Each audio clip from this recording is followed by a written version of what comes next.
सच बोलना अगर जुर्म है तो फिर इंसाफ कहां से मिलेगा। झांसी के मोट में 75 साल के बुजुर्ग ने सच बोला और उन्हें उस सच की कीमत अपनी जान देकर चुकानी पड़ी। गांव में हुए झगड़े में सिर्फ हकीकत बताई, लेकिन हकीकत किसी को रास नहीं आई और फिर रात के अंधेरे में वही सच मौत बनकर उनके सिर पर टूट पड़ा। झांसी के मोट कोतवाली क्षेत्र का गांव सेना और 75 साल का बुजुर्ग परमलाल, जिन्होंने जीवन भर सिर्फ मेहनत की, ईमानदारी से जिया और सच के साथ खड़े रहे, लेकिन यही सच उनकी हत्या की वजह बन गया। शाम 7 बजे गांव में एक विवाद हुआ। डायल 112 पुलिस पहुंची, भीड़ जुटी, सवाल हुए और जब सच पूछा गया तो परमलाल ने साफ कह दिया किसने क्या किया। लेकिन गांव के ही एक व्यक्ति को ये सच नागवार गुजरा। धीरे धीरे शाम ढलती रही और जैसे ही रात गहराई, करीब 11 बजे जब गांव नींद में डूबा था, उस वक्त एक साया परमलाल के घर की ओर बढ़ रहा था। हाथ में था धारदार वसूला। परमलाल अपने बेड़ा वाले घर में सो रहे थे। पास ही उनकी पत्नी लाडकुंवर दूसरी चारपाई पर थी। अचानक चीख सुनाई दी। आंख खुली तो देखा उनके पति पर कोई वसूले से हमला कर रहा है। खून, चीखे, भगदड़, लेकिन हत्यारोपी अंधेरे में गायब हो चुका था। घायल अवस्था में 75 साल के परमलाल को मोट अस्पताल लाया गया।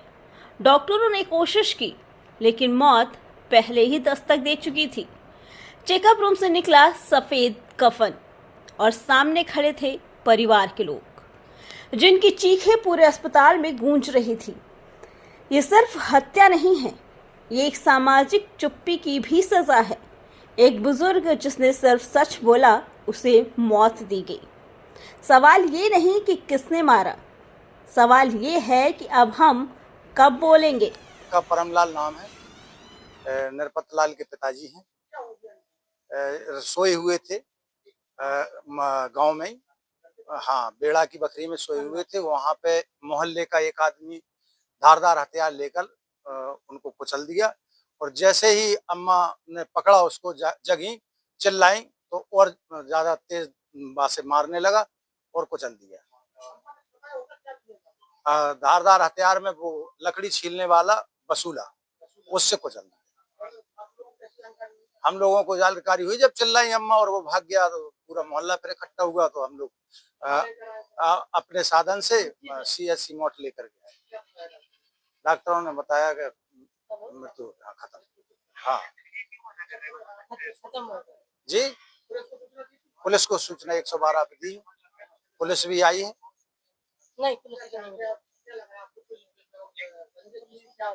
नहीं, हम लोगों ने की रंजिश कानूनी थी। अब सिर्फ एक ही कमी थी इनमें कि ये जब वो उसके खिलाफ कोई कभी किसी मैटर में पुलिस गांव जाती थी तो ये सही को सही और गलत को गलत कह देती थी। नहीं, क्रिमिनल नहीं है, थोड़ा दारू वारू पीता है, गांजा पीता है, उसके नशे में उद्दंडता करता है लोगों से। क्या? हरी सिंह सनुप लक्ष्मण, गांव का सेना का रहने वाला है। ग्राम चैना, मोट झांसी, जुझार सिंह हमारे पिताजी। इनको हरी सिंह ने बचविला से बार कर मारा। जो सो रहे थे, जो आए रात को घुसकर दीवार वो मार दो। पूजा दी है अभी नहीं। जो बनाए थे वसूला, वसूला से बार करो ने किया था। नहीं, हमसे नहीं हुआ लड़ाई झगड़ा। नहीं, पिताजी वैसी दुकान रखते तो बजबूर बताओ मैं सांच कह देती। इनका श्री परमलाल, इनको मोट में मेडिकल में डॉक्टर ने बंद का कह रहा तो गुस्सा करना वसूली में सिर्फ बार करो। हमने है और कबल आई थी, पुलिस आई थी, अब आई मेडिकल में, उतने नहीं बुलाई। नहीं, गांव में नहीं बुलाई थी, दूसरे ने बुलाई थी, पड़ोसी ने। पुलिस छोड़ के भाग आई, पुलिस ही तो छोड़े आई ना तो हो जा तो हाल के हाल वहीं द्वारे में हमारी तो है हो फिर जब गाड़ी दे रहा हो तो फिर गाड़ी दे लो तर हमारी माता जी पड़ती संगे वहीं बगल में तो मैंने बुला के आवाज दे रोई में तो पड़ोसी गए तो मैंने हमने बुलाओ जा घर से हम लोग पहुंचे तो मिट्टी का धर लिया हाँ वो हरि सिंह बाबा है। दिनांक 25/6/2025 को थाना मोट क्षेत्र के अंतर्गत सेरा गांव में परमलाल अहरवार की उसके पड़ोसी हरि सिंह अहरवार द्वारा आपस में कहासुनी होने पर वसूली के साथ में हमला कर दिया, जिससे परमलाल घायल हो गए, जिन्हें CSC मोट में भर्ती कराया गया है। वहां इलाज के दौरान इनकी मृत्यु हो गई है। तहरीर प्राप्त होने पर सुसंगत धाराओं में अभियोग पंजीकृत कर विधिक कार्रवाई की जा रही है। अभियुक्त को हिरासत में लेकर पूछताछ की जा रही है।